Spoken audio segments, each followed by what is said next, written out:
কারণ আপনি তো আমাকে ইমাম বানাইছেন, পাওয়ার আপনি আমাকে দিয়েছেন, আমার কথা আপনি শুনবেন না কেন? ঠিক কিনা? এটা ইমাম। খেদমত আর ইকামতের পার্থক্যই এখানে। কথা কি বুঝতে পেরেছেন? খুব গুরুত্বপূর্ণ। বলেন এটা দরকার আছে না নাই? এবার আসুন, আমাদের কিছু লোক তারা মনে করে ইকামতের দিন মানে হলে জীবন ভরে দাওয়াত দিতে থাকবে। কথাটা সঠিক নয়। যদি কথা সঠিক হতো তাহলে আল্লাহ নবী সাল্লাল্লাহু আলাইহি ওয়াসাল্লাম নবুয়তের 13 বছর যে মক্কায় দাওয়াত দিলেন, মদিনাতে যাওয়ার পরে তো আর দাওয়াত চলে নাই। দাওয়াত সব মক্কায়, মদিনা যাওয়ার পরে শুধু কমান্ড আর কমান্ড, অভিযান আর অভিযান।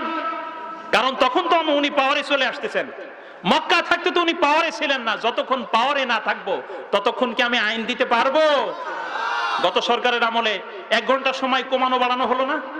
ঘড়ির ঘন্টার সময় কমানো বাড়ানো হলো কিনা? কথা বলেন।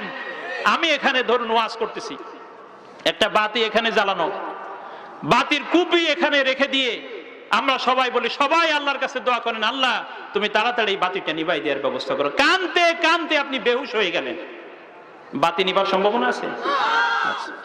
একজন লোক দাঁড়িয়ে পানির পিপাসায় কাঁদতেছে, আমারে পানি দাও পানি দাও। উনাকে পানি না খাওয়াই আপনি বলতেছেন, আল্লাহ এই লোকটার পানির তৃষ্ণা তুমি মিটিয়ে দাও। কানতে কানতে জার জার হয়ে গেলেন, এই লোকটার পানির তৃষ্ণা মিটবে? এই তো বুঝতে হবে কাঠি কোথার থেকে নাড়ান লাগবে। উপজেলা প্রশাসন বলে দিবে মকসুদপুর কাশিয়ানীতে খবরদার কোথাও যদি কোনো গাজার গাঞ্জুটির একসাথে 4-5 জন বসে, যাওয়ার পরে যে মার শুরু করবা, চোখে আর কিছু তাকাবা না, যেখানে পিটানো লাগে সেখানে দিবা। বলেন দেখি 24 ঘন্টার বেশি কি লাগবে এই সমস্ত মজবা বন্ধ করতে? কথা বলেন না কেন?